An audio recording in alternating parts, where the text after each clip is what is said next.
Hello everyone, I'm Rebecca and welcome back to my channel.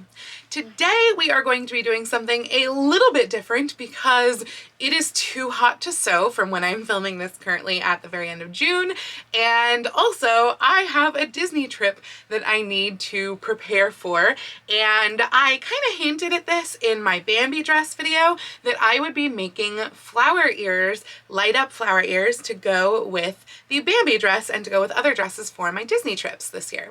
So I have my friend Emily with me at the moment, and my friend Rachel will be joining us later to make more ears. Emily is the Sucky Seamstress on Instagram, so make sure you check her out. I will link her profile down below. And we are going to make light up Mickey ears. They look like this sort of thing right here. I think they are super, super cute, wonderful for a day at the parks. They're pretty lightweight. They're made out of headbands and wire and little LED lights and flowers. Lots and lots of fun. It's a very easy craft, and it's just a fun craft to do in preparation for an upcoming trip to Disney. So let's dive in on how to do this. Editing Rebecca here. Before we get started in the actual project, I do just want to jump in here and apologize in advance for any quality issues that this video may have. This was actually filmed on literally the two hottest days that Washington State has ever had in history. And so the lighting is rather low because we were trying to keep the house cool.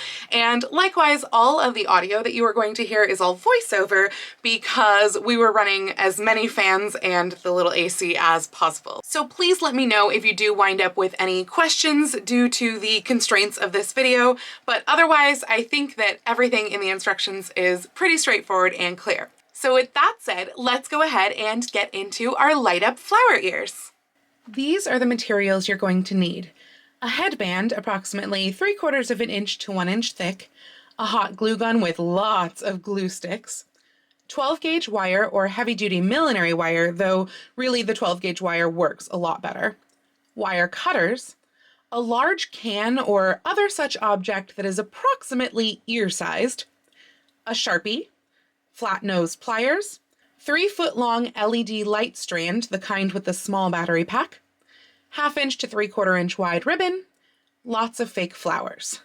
And I mean a lot of fake flowers. First, you're going to bend your 12 gauge wire around your circular object. I am using a large can of refried beans. This will require some force and be fairly difficult to do. You want your wire ends to meet exactly end to end. Mark where this spot occurs using the Sharpie and cut this spot with your wire cutter. I found that my cutter was able to make a significant groove in the wire, though not cut it all the way through, at which point I could then snap it by bending at that point. With your flat nose pliers, bend slight corners into the bottoms of your ears, about 1.25 or so inches away from the ends. It is handy if you have another pair of Mickey ears with you so that you can compare your ear shapes to make sure that you have them approximately right. You will want to bend this flattish side where the ends are upward just slightly in the middle so that it mirrors the curve of the headband. Repeat these steps so that you have a pair of ear shapes. If you have an existing pair of ears handy, hold your headband up to them and using the Sharpie, mark the outside edges of the ear shapes onto your headband. This will probably vary based on your headband size, but my ears start 4.5 inches up from the bottom of the headband and are about 2 1/8 inches apart.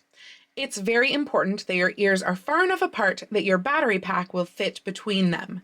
The ears themselves are about 2.5 inches across where they meet the headband. Start by placing glue along the bottom edge of the wire ear and place that onto the headband between your markings, centering it on the width of the headband. Pile a good amount of hot glue where your first ear will go on the headband and press your wire ear in place. Top with more hot glue and hold it in place. As the glue is drying, take your ribbon, glue the end of the ribbon to the bottom side of the headband underneath the ear, and wrap the ribbon through the ear and around the headband, putting a spot of glue every time you get to the top side and bottom side.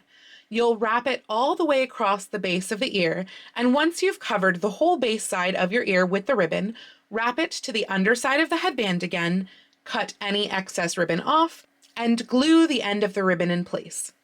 Repeat all of this with the other ear, but again, make sure your battery pack fits between the ears first.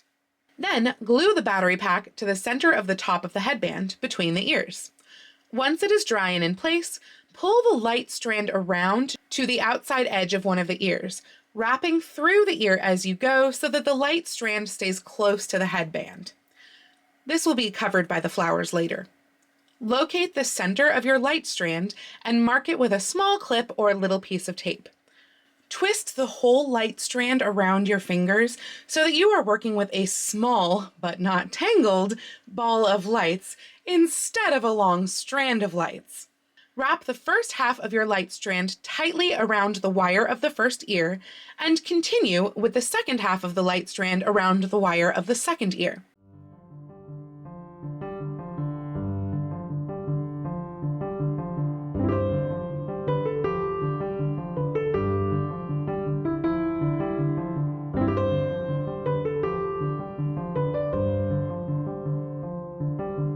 You will likely find that as you get close to the end of each ear, you'll probably need to adjust the spread of the lights along the wire so that you can make sure that your center point of the lights falls just about between the two ears. Because the light strand itself is wire, it will stay in place, no need to secure it any further.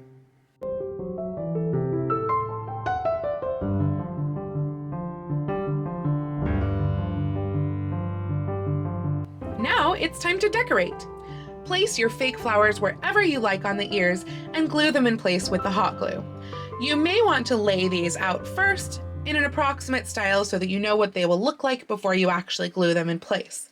Just make sure you do not block off your access to the switch on the battery pack, or you will not be able to turn them on and off.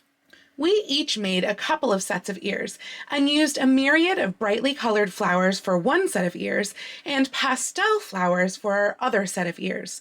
Although most of the bright flowers came off of regular floral stems from the heavily discounted spring floral section at Joann's, the pastel flowers almost all came off of a clearance wreath at Joann's. That said, I would recommend the more medium-sized flowers for this project, like on my bright ears, as opposed to some of the larger ones, like what the wreath had on it. And voila! You have a gorgeous set of light-up flower crown Mickey ears. I really hope that you enjoyed this fun craft today. I think it was really fun. What about you? It's super fun. Are you excited to work to Disney? I am. And if you do have any questions about any of the steps that we did, please go ahead and leave a comment down below. Let me know if you are going to go ahead and try this project. Again, super fun, super easy, and I think I really enjoyed it. So if you liked this video, please go ahead and click the thumbs up icon. And if you'd like to see more videos like this from me, please go ahead and click subscribe and the little bell icon to be notified every time I post a new video. I do post videos here on YouTube twice a week, usually with sewing vlogs out on Tuesdays and other costuming content out on Saturdays, but I post every day over on my Instagram, so please go follow me on Instagram. That's @LadyRebeccaFashions. And don't forget to check out Emily's Instagram too, @TheSuckySeamstress. And if you'd like to help support all of the work that I do on this channel, I do have a link to my Patreon and my Ko-fi account down in the description below. I'd also like to give a special shout out to my Edwardian little patrons, Heidi and Sharon. Thank you all so much for joining me today. Have a wonderful week, and I will see you very soon in my next video. Happy sewing!